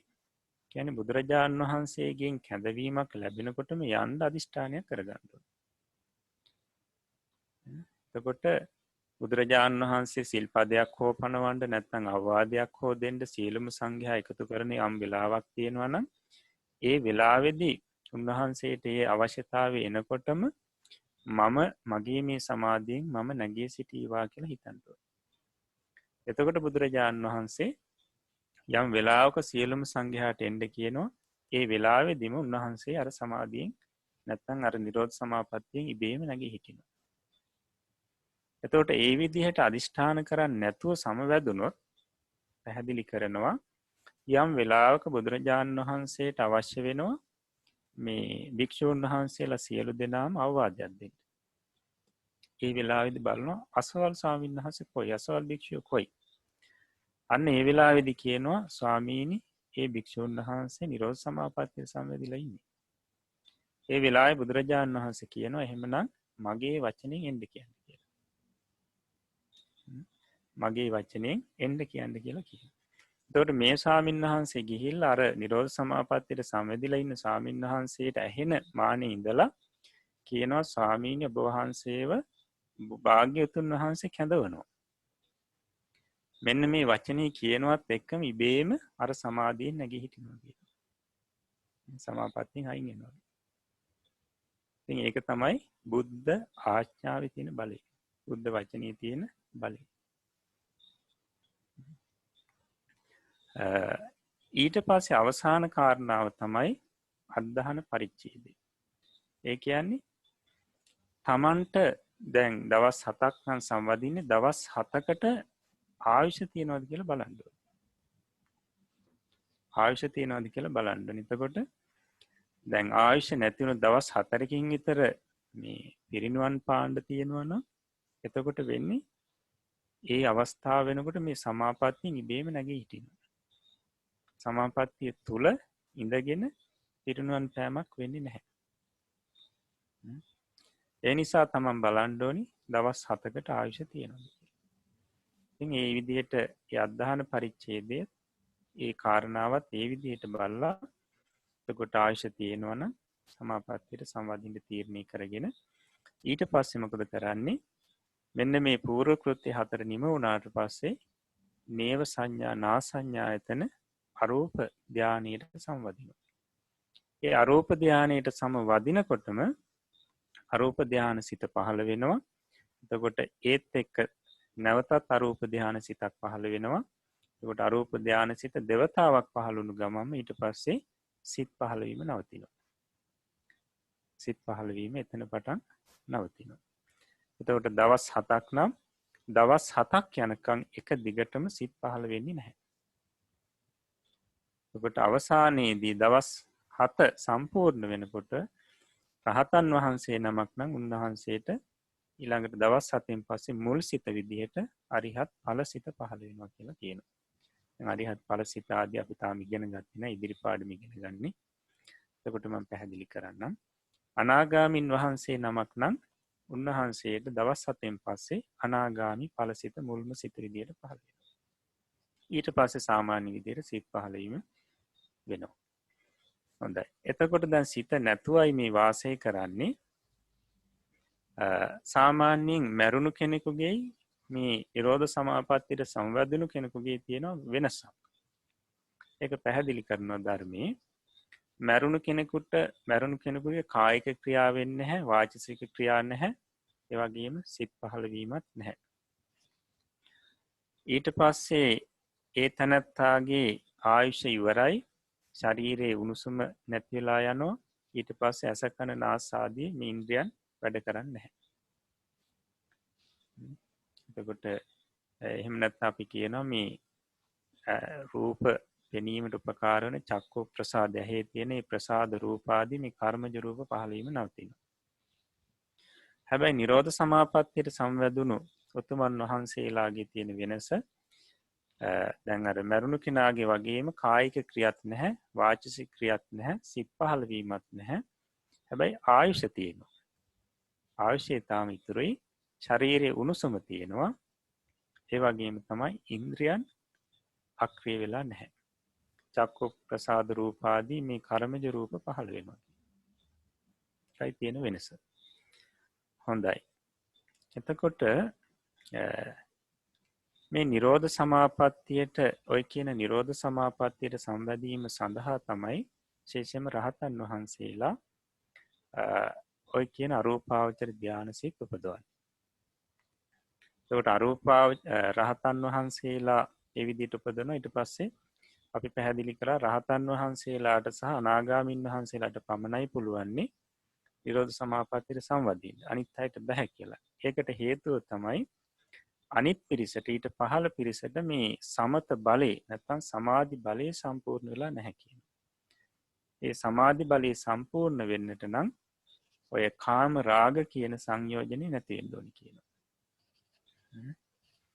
එතකොට එහෙම නැත්නම් පංචකාමයට තියෙන ඇල්ම කියන මෙන්න මේ ස්වરૂපේ නැති වෙන්න ඕනි. එතකොට ඒ ස්වરૂපේ නැති වෙන්නේ අනාගාමීන් වහන්සේට සහ රහතන් වහන්සේට. අනාගාමී වෙනකොට තමයි කාමරාගේ නැති වෙන්නේ. හොඳයි. ඊට පස්සේ පැහැදිලි කරනවා දැන් එතකොට ආකාසානං ඡායතනාදී ක්‍රියාසිට 4 පහළ වෙන්නේ රහතන් වහන්සේලාට. එතකොට අනාගාමීන් වහන්සේට නිරෝධ සමාපත්තියට සම්වදින්න පුළුවන් වුණාට උන්වහන්සේටත් පහළ වෙන්නේ මේ අරූපාවචර ධ්‍යාන ඉපදවීම වශයෙන් කුසල් අරූපාවචර කුසල් සිත්. එතකොට කුසල් සිත් 4 විපාක සිත් 4 ක්‍රියාසිත 4 කියලා අරූපාවචර සිත් 12ක් තියෙනවා. අරූපාවචර සිත් 12ක් තියෙනවා. මේ සියල්ලම පංචම ධ්‍යාන සිත්. ඒකට අපි ඉගෙන ගත්තා පංචම ධ්‍යාන සිත් තමයි මේ සියලුම අරූපාවචර සිත්. ඒ කියන්නේ උපේක්ෂා ඒකාග්‍රතාවයේ පමණයි අංග වශයෙන් තියෙන්නේ. පංචම ධ්‍යාන භාවයෙන් අරූපාවචර සිත් එකිනෙකට සමාන වුණත් යට යට අරූපාවචර සිත් වලට වඩා මතු මතු අරූපාවචර සිත් ශාන්තයි ප්‍රණීතයි. සමාධි භාවයෙන් වැඩි. ඒකයි අර නේව සංඥා නාසඤ්ඤායතන ධ්‍යානෙ ඉන්නකොට ඉඳලා ඒ නැගී හිටියට පස්සේ සිතක් ඇතුව හිටියද නැතුව හිටියද කියලාවත් මේක හිතා ගන්න බැහැ කියලා කියන්නේ. ඊට පස්සේ පැහැදිලි කරනවා මේ මහත්ගත සිත් කියලා සිත් කොටසක් සම්බන්ධයෙන්. පොදු ජනයාට අයත් නොවන උසස් අයටම අයත් වෙන උසස් පුජ්‍යලයන් විසින් උපදවනු ලබන පවත්වනු ලබන සිත් කොටසක් බැවින් රූපාවචර අරූපාවචර සිත් වලට මහත්ගත සිත්යයි කියනු ලැබේ. ඔන්න එතකොට මේක මතක තියාගන්න ඕනේ මහත්ගත සිත්. මේ මහත්ගත සිත් කියලා කියන්නේ රූපාවචර සහ අරූපාවචර සිත් වලට. රූපාවචර සහ අරූපාවචර සියලුම සිත් වලට කියනවා මහත්ගත සිත් කියලා. ඒ කියන්න හේතුව තමයි මේවා සාමාන්‍ය ජනයාට අයිති සිත් නෙවෙයි. එතකොට උසස් අයටම අයත් වෙන උසස් පුජ්‍යලයන් විසින්ම උපදවනු ලබන පවත්වනු ලබන සිත් නිසා මේවට කියනවා මහත්ගත සිත් කියලා. එතකොට උසස් කියන්නේ කාම ඡන්ද නැත්නම් කාම රාග ආදී ඒවා යටපත් කරගෙන කාමයන්ට තියෙන ඇල්ම දුරු කරගෙන මහා වීරියකින් මහා උත්සාහයකින් ශ්‍රද්ධාවකින් මේ උපදවාගත යුතු සිත් මේවා. ඒ නිසා සාමාන්‍ය පොදු ජනයාට අයිති වෙන්නේ නැහැ. උසස් අයටම අයිති වෙන උසස් අය උපදවන උසස් අය විසින්ම පවත්වාගෙන යන සිත් නිසා මේවට කියනවා මහත්ගත සිත් කියලා. ඒකට මහත්ගත සිත් කීයද 27යි. රූපාවචර 15යි අරූපාවචර 12යි එකතු වුනහම සියල්ල 27යි. එතකොට මේ මහත්ගත සිත් දැන් මෙතනින් ඉදිරියට අපි කතා කරනවා මහත්ගත සිත් කියලා. රූපාවචර අරූපාවචර කියන්නේ නැතුව දැන් මහත්ගත සිත් කියලා කියනවා. එතකොට දැනගන්න ඕනේ මේ කියන්නේ ওই සිත් 27ට කියලා. මහත්ගත සිත් වල කුසල් 9ක් තියෙනවා. කුසල් සිත් 9ක්. මොනවද? රූපාවචර කුසල් සිත් 5යි අරූපාවචර කුසල් සිත් 4යි. ඊට පස්සේ ප්‍රථම ධානය සිත් 3යි. ප්‍රථම ධානය සිත් 3යි තියෙන්නේ. ඒ කියන්නේ රූපාවචර ධානය සිත් 3 පමණයි. කුසල් සිත, විපාක සිත, ක්‍රියා සිත. ප්‍රථම ධානය කුසල් සිත, විපාක සිත සහ ක්‍රියා සිත. ඒ වගේම ဒုတိ ය ධානය සිතුත් තියෙන්නේ 3යි. ဒုတိ ය ධානය කුසල් සිත, විපාක සිත, ක්‍රියා සිත. ඊළඟට තෘතිය ධානය සිතුත් 3යි තියෙන්නේ. ප්‍රථම කුසල් සිත, විපාක සිත සහ ක්‍රියා සිත. ඊළඟට චතුර්ථ ධානය සිතුත් 3යි තියෙන්නේ. කුසල් සිත, විපාක සිත, ක්‍රියා සිත. ඊළඟට පංචම ධානය සිත්. බලන්න පංචම ධානය සිත් 15කි. පංචම ධානය සිත් 15ක් තියෙනවා කියනවා. මේ මහත්ගත සිත් වලයි කියන්නේ. එහෙමනම් රූපාවචර පංචම ධානය වශයෙන් තියෙනවා කුසල් සිත, විපාක සිත, ක්‍රියා සිත කියලා තුනක්. ඊට පස්සේ අරූපාවචර සිත් සියල්ලම පංචම ධානය සිත්. ඒතර එතන 12ක් තියෙනවා. කුසල් විපාක ක්‍රියා වශයෙන්. ඒ 12යි රූපාවචර පංචම ධානය සිත් 3යි එකතු වුනහම අන්න 15ක් එනවා. මෙන්න මේ 15ට තමයි පංචම ධානය සිත් 15 කියලා කිව්වේ. ඒතර මහත්ගතෙහි සෝමනස්ස සහගත සිත් 12කි. මහත්ගත සිත් වල සෝමනස්ස සහගත සිත් 12ක් තියෙනවා. ඒ මොනවද? ප්‍රථම ධානය සිත් 3, ဒုတိ ය ධානය සිත් 3, තෘතිය ධානය සිත් 3, චතුර්ථ ධානය සිත් 3. ඒතර 12යි. මොකද මේ සියල්ලම සුඛ සහගතයි. සුඛ සහගත කියලා කියන්නේ සෝමනස් සුඛ සහගත කියලා එතන අදහස් කරන්නේ සෝමනස්සයට. ඒතර සෝමනස් සහගත සිත් 12යි. ඊට පස්සේ උපේක්ෂා සහගත සිත් 15කි. ඊට පංචම ධානය සිත් 3ම උපේක්ෂා සහගතයි. ඊළඟට අරූපාවචර සිත් 12ම උපේක්ෂා සහගතයි. තොට සියල්ල 15යි. ඔන්න ඊට පස්සේ දැන් අපි මේ වෙනකොට කාමාවචර සිත් ඉගෙන ගත්තා 54ම, රූපාවචර සිත් 15ම ඉගෙන ගත්තා. ඊට පස්සේ අරූපාවචර සිත් 12ම ඉගෙන ගත්තා. ඒකට දැන් මෙතන පැහැදිලි කරනවා කාමාවචර සිත් 54යි, රූපාවචර සිත් 15යි, අරූපාවචර සිත් 12යි යන මේ සිත් සියල්ලම කීයද? 81යි. මේ සිත් 81ට කියනවා ලෞකික සිත් කියලා. කාමාවචර, රූපාවචර, අරූපාවචර සිත් 81ට කියනවා ලෞකික සිත්. එහෙම නැත්නම් අපි කියනවා ලෝකයට අයිති සිත්. කාම ලෝකයට, රූප ලෝකයට, අරූප ලෝකයට අයිති සිත්. වට ලෞකික සිත් කියලා කියනවා. දැන් අපි ලෝකෝත්තර සිත් කියලා කිව්වේ ලෝකේ ඉක්මවා සිටියා වූත් ලෝකේ ඉක්මවන්නා වූත් සිත් වලට ලෝකෝත්තර සිත් කියලා. ඒකට මේ සිත් 81ට කියනවා ලෞකික සිත්. මේවා ඉපදවනකොට නැත්නම් මේ තුන් ලෝකේ මේ ඉපදීම වශයෙන් තුන් ලෝකේ තැනක උපදිනවා. එතකොට ලෞකික මේ සිත් 81 කුසල් සිත් තියෙනවා 17ක්. කුසල් සිත් 17යි. මොනවද කුසල් සිත් 17? කාමාවචර කුසල් සිත් තියෙනවා 8ක්, රූපාවචර කුසල් සිත් තියෙනවා 5ක්, අරූපාවචර කුසල් සිත් තියෙනවා 4ක්. අන්න එතකොට කීයද ඔක්කොම 17යි. ඊට පස්සේ ලෞකික විපාක සිත් තියෙනවා 32ක්. ලෞකික විපාක සිත් 32යි. මොනවද? අපි අහේතුක විපාකවල එනවා කීයද? 15ක්. අහේතුක විපාක 15යි. ඊට පස්සේ කාමාවචර සහේතුක විපාක 8ක් එනවා. ඒකට 23යි. ඊට පස්සේ රූපාවචර විපාක 5යි, අරූපාවචර විපාක 4යි. එතකොට 9ක් එනවා. එතකොට කීයද? සියල්ලම 32ක් බවට පත් වෙනවා. 32යි. ඊට පස්සේ ක්‍රියාසිත 20කි. ලෞකික සිත් 81 ක්‍රියාසිත 20ක් තියෙනවා. මොනවද? අහේතුක ක්‍රියාසිත මුලින් ඉගෙන ගත්ත අපි 3ක්. ඊට පස්සේ සහේතුක කාමාවචර ක්‍රියාසිත 8යි. ඊට පස්සේ රූපාවචර ක්‍රියාසිත 5යි, අරූපාවචර ක්‍රියාසිත 4යි. එතකොට බලන්න කීයද? සියල්ලම 20ක් එනවා. ක්‍රියාසිත 20යි.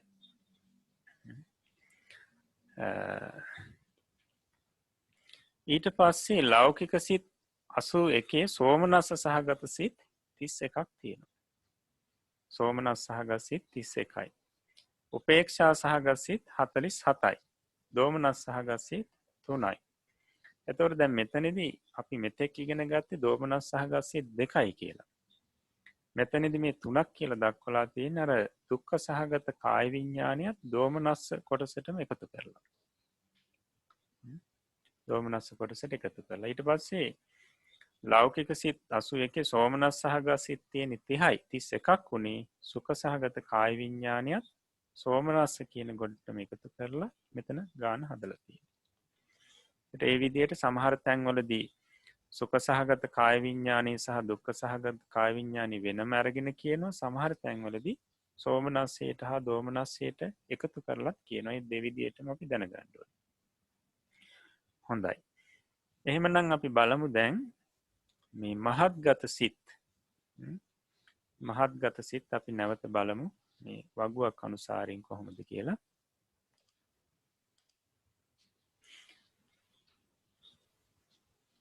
බලන්න. එතකොට මහත්ගත සිත්වලදී රූපාවචර සිත් 15 සහ අරූපාවචර සිත් 12 තමයි මහත්ගත සිත් කියලා කිව්වේ. එතකොට අපි දැන් මේ වගුව මීට කලිනුත් අපි පිරිසට පෙන්නුවා. එතකොට බලන්න දැන් කාමාවචර සිත් 54යිනේ. ඊට පස්සේ 55 56 57 ඔය විදිහට තමයි මේ රූපාවචර සිත් නැත්නම් මහත්ගත සිත් වල අංකය දෙන්නේ.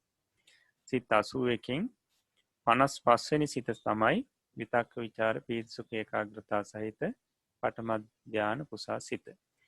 ඔය විදිහට තමයි සිත් වලට මේ අංක යෙදෙන්නේ. ඒක අපි හොඳට බලා ගන්නට ඕනි. එතකොට මේ සිත්වල සෝමනස් සහගත සිත් කොතෙක්ද උපේක්ෂා සහගත සිත් කොතෙක්ද කියන එක අපි ගිය වාරයකදී ඉගෙන ගත්තා. ඒ නිසා අපි නැවත පැහැදිලි කරන්නේ නැහැ. මෙතනදී මේ පැහැදිලි කරන්නේ මෙන්න මේ සිත් තමයි මහත්ගත සිත් කියලා මේ පෙන්වීම. හොඳයි.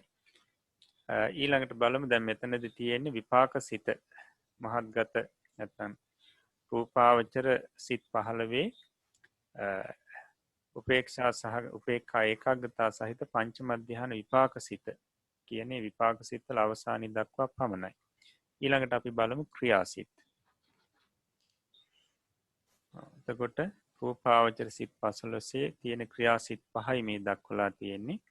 එතකොට රූපාවචර සිත් අවසන් වෙනකොට සිත් 69ක් ලෞකික සිත් වලින් 69ක් සම්පූර්ණ වෙලා අවසానයි. ඊට පස්සේ මහත්ගත සිත් වල තියෙන්නේ අරූපාවචර සිත් 12ක්. අපි බලමු. එතකොට 70 වෙනි අංකයේ ඉඳලා තමයි අරූපාවචර සිත් ආරම්භ වෙන්නේ. එතකොට පළවෙනි එක ආකාසානංචායතන කුසල් සිත. එතකොට මේක උපේක්ෂා සහගත සිතක්. 36 වෙනි උපේක්ෂා සහගත සිත. ඊළඟට සසංස්කාරික සිතක්. ඊට පස්සේ මේ සිත කුසල් සිතක්. අන්න එතකොට 14 වෙනි කුසල් සිත තමයි ආකාසානංචායතන කුසල් සිත. ඊට පස්සේ 71 වෙනි අංකයේ යටතේ තියෙන විඥානංචායතන කුසල් සිත. ඒකත් උපේක්ෂා සහගත සිතක්, සසංස්කාරික සිතක්, ඒ වගේම කුසල් සිතක්. ඊළඟට ආකින්චඤ්ඤායතන කුසල් සිත. ඒකත් උපේක්ෂා සහගතයි, සසංස්කාරිකයි, කුසල් සිතක්. නේව සංඥා නා සංඥායතන කුසල් සිත. උපේක්ෂා සහගත සිතක්, ඒ වගේම සසංස්කාරික සිතක්, ඊට පස්සේ කුසල් සිතක්. ඊට පස්සේ 74 වෙනි අංකයේ ඉඳලා තියෙන්නේ විපාක සිත්. අරූපාවචර විපාක සිත්. ආකාසානංචායතන විපාක සිත, උපේක්ෂා සහගතයි, සසංස්කාරික සිතක්, ඒක විපාක සිතක්. ඒතකොට විපාක සිත්වල 29 වෙනි විපාක සිත. ඊළඟට විඥානංචායතන විපාක සිත, උපේක්ෂා සහගතයි, ඊට පස්සේ සසංස්කාරිකයි, 30 වෙනි විපාක සිත. ඊළඟට ආකින්චඤ්ඤායතන විපාක සිත, උපේක්ෂා සහගතයි, ඊළඟට සසංස්කාරිකයි, ඊට පස්සේ 31 වෙනි විපාක සිත.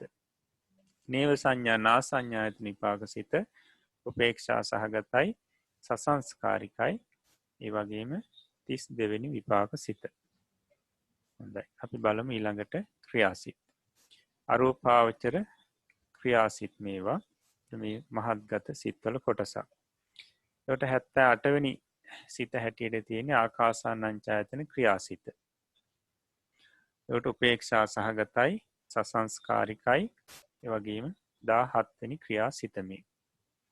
විඥානංචායතන ක්‍රියාසිත. උපේක්ෂා සහගතයි, සසංස්කාරිකයි, ඊට පස්සේ 18 වෙනි ක්‍රියාසිත. ආකින්චඤ්ඤායතන ක්‍රියාසිත. උපේක්ෂා සහගතයි, සසංස්කාරිකයි, ඊට පස්සේ 19 වෙනි ක්‍රියාසිත. නේව සංඥා නා සංඥායතන ක්‍රියාසිත. මේක තමයි 81 වෙනි සිත. උපේක්ෂා සහගතයි, සසංස්කාරිකයි, ඊට පස්සේ 20 වෙනි ක්‍රියාසිත. මොකද මෙතනින් එහාට අය අපිට ක්‍රියාසිත මුණ ගැහෙන්නේ නැහැ. මේ 20 වෙනි ක්‍රියාසිත.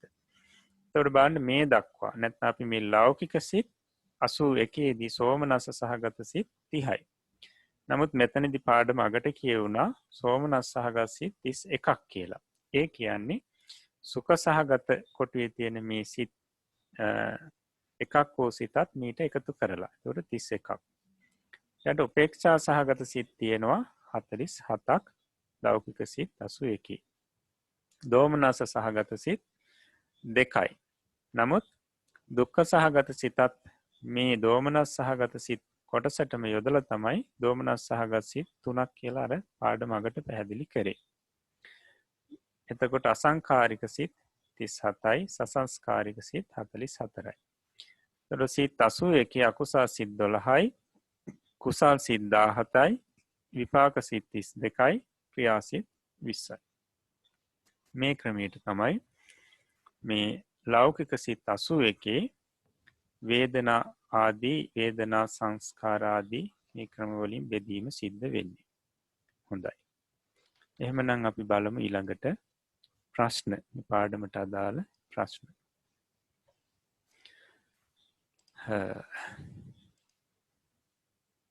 16 වෙනි පාඩමේ අවසාන ප්‍රශ්න.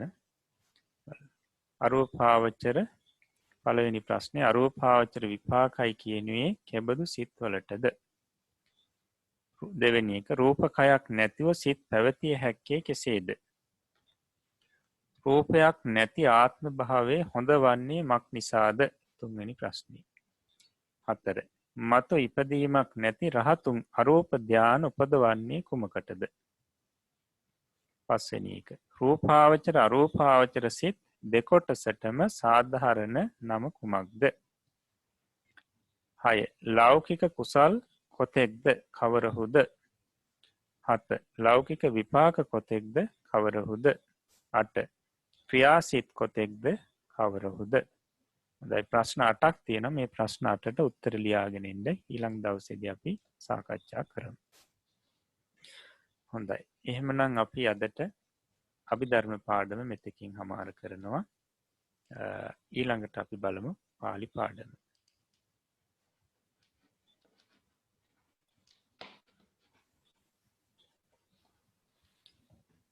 අපි එදා දුන්නා ශබ්ද 5ක් පුරුෂ ශබ්දයේ විදිහට වර්ණම් කියලා. එළියලා තියෙන ටික ගන්න බලන්න.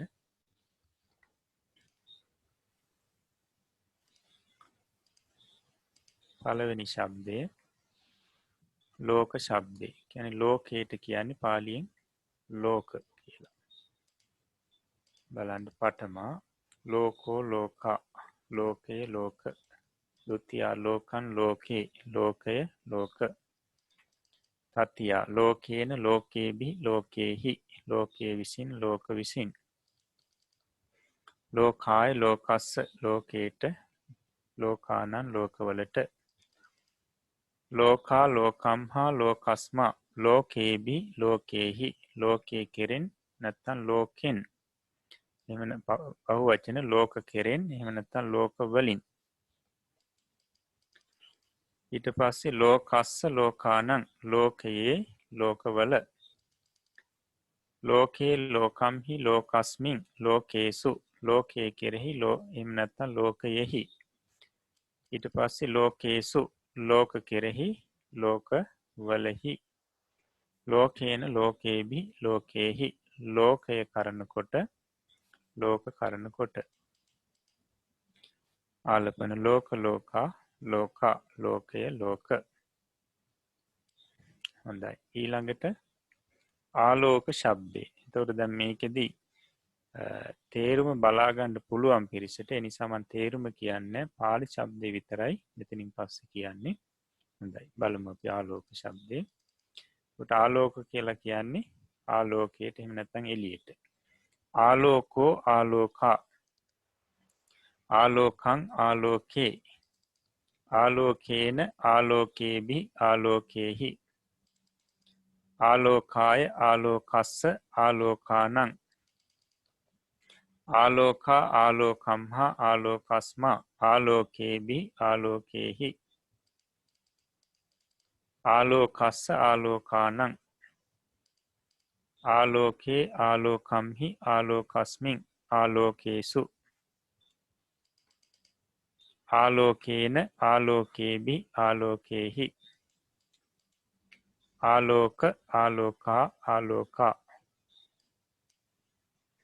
මංච ශබ්දේ ඇඳට කියන්නේ මංච කියලා.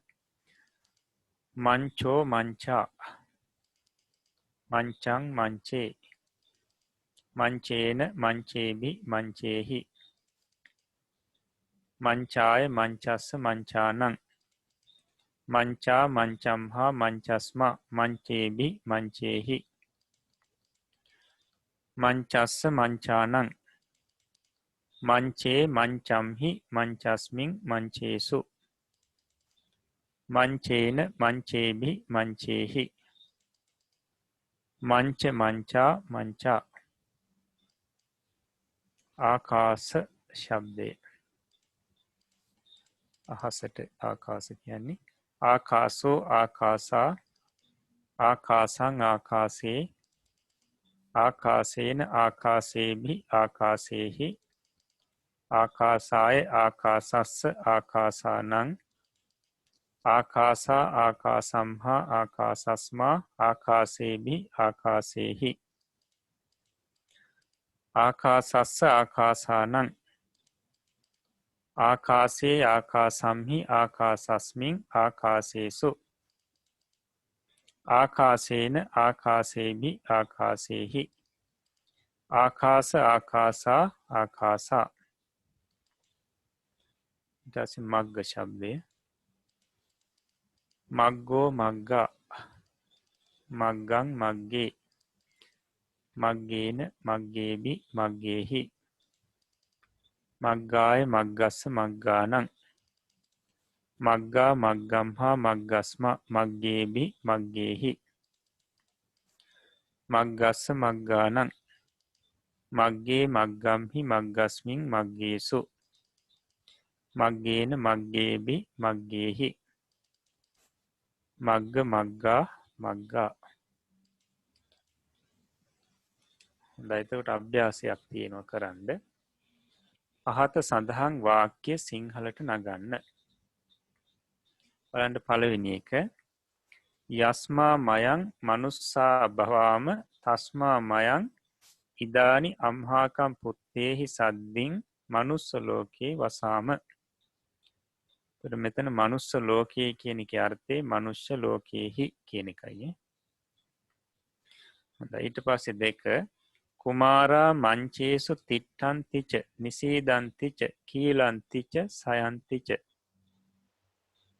තුන්වෙනි එක දේවා ආලෝකේන සද්දිින් ආකාසේ චරන්ති හතර යතහා තුම්හේ මයිහං හත්තෙහේ පස්සත තතහා අහං මංචස්ස හෙට්ටහා සයාමි පහ යාවත්වං අම්හාකන් ධම්මම් භාසසි තාව මයං මිත්තේහි සද්දිින් ඉද තිට්ටහාම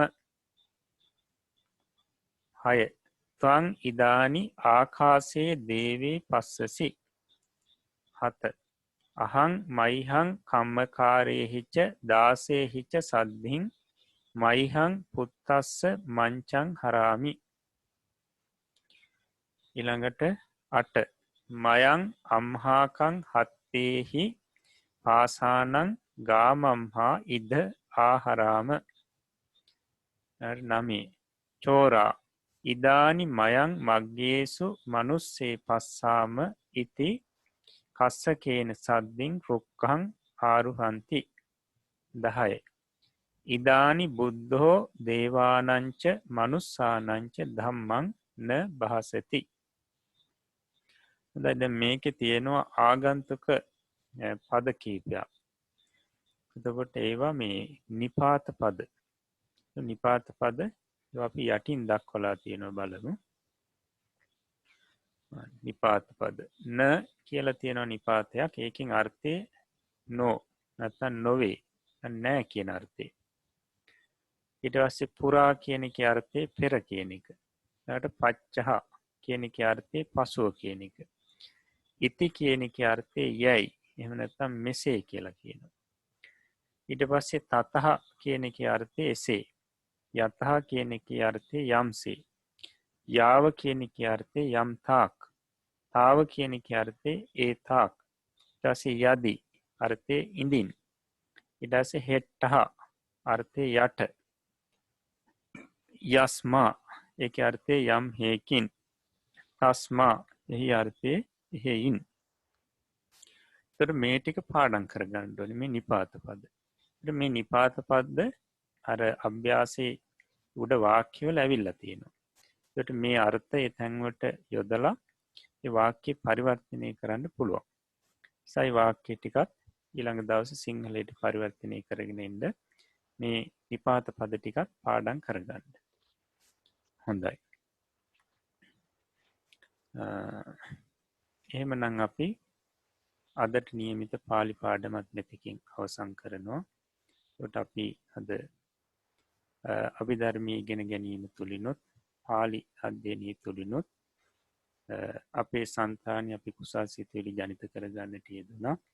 මේ රැස් කරගන්නට යෙදුණු සියලුම කුසල් සිතුවිලි වල ආනුභාවයෙන් බලයෙන් ශක්තියෙන් ආනිසංස වශයෙන් හැම දෙනාටම නිදුක් නිරෝගී දිගාසිරි සැලසේවා. තව තවත් මේ ධර්මයන් ගැන කියා ගන්න අවබෝධ කරගන්න සම්මර්ෂණය කරගන්නට ශක්තිය ධෛර්යය වාසනාව වීරිය සැලසේවා.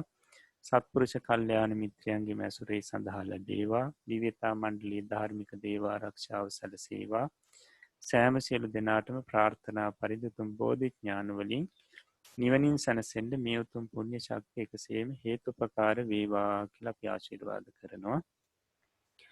ඒ වගේම ශාසන ආරක්ෂක ලෝකපාලක ආත්මාරක්ෂක අල්පේශාකි මහේශාකි දිව්‍යතා මණ්ඩලයටත් මේ පින් දැනේවා පෙනේවා මේ පින් අනුමෝදන් වෙත්වා. දෙවියෝ සැපෙන් සැපයට පත් වෙත්වා. බුද්ධ ශාසනයේ බුද්ධ ශ්‍රාවකයන් නිරතුරුවම ආරක්ෂා කරත්වා. දෙවියෝත් පැතුතුම් බෝධි ඥාන වලින් නිවනින් සැනසෙත්වා කියලා අපි පුණ්‍යානුමෝදනා කරමු. ඒ වගේම මිය පරලෝ ගොස් පින් බලාපොරොත්තුෙන් පසුවන හැම දෙනාටමත් මේ පින් දැනේවා පෙනේවා මේ පින් අනුමෝදන් වෙත්වා. ඒ හැම දෙනාගේම ජීවිත සුඛී සුවපත් භාවයට පත් වෙත්වා. කෙලවර නිවනින් සැනසෙත්වා කියලා අපි පුණ්‍යානුමෝදනා කරමු.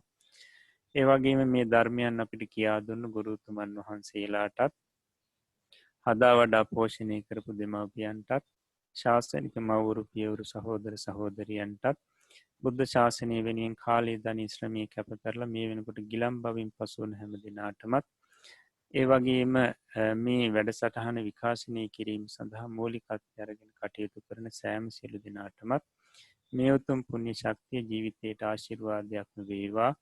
නිදුක් නිරෝගී දිගාසිරි සැලසේවා. සම්‍යක් ප්‍රාර්ථනා මුදුන්පත් වේවා. කෙලවර උතුම් නිවනින් සැනසෙත්වා කියලා අපි ආශිර්වාද ප්‍රාර්ථනා කරනවා. ඒ වගේම මේ උතුම් පුණ්‍ය ශක්තිය අප හැම දෙනාටම සතර මාර්ග සතර ඵල පිළිවෙලින් උතුම් නිවනින් සැනසෙන්නටම හේතුපකාර වේවා කියන ප්‍රාර්ථනාව ඇති කරගෙන මං කීවට පසු මේ වාක්‍යය කියමින් නිවන් සුව ප්‍රාර්ථනා කරමු.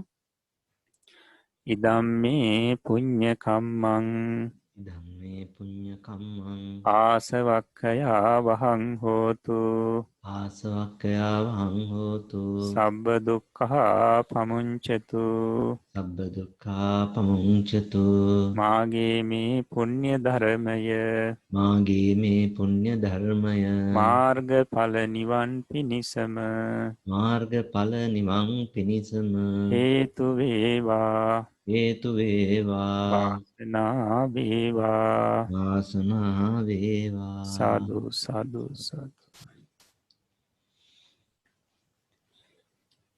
පෞරාණික තේරවාදය ත්‍රිපිටක අධ්‍යයන වැඩසටහනෙහි 19 වෙනි අභිධර්ම පාඩම තුලින් අද දවසේ මේ සාකච්ඡා කර අවසන් කරන්නට යෙදුනේ 81 වෙනි රූපාවචර සමාවෙන්න 81 වෙනි අරූපාවචර සිත දක්වායි.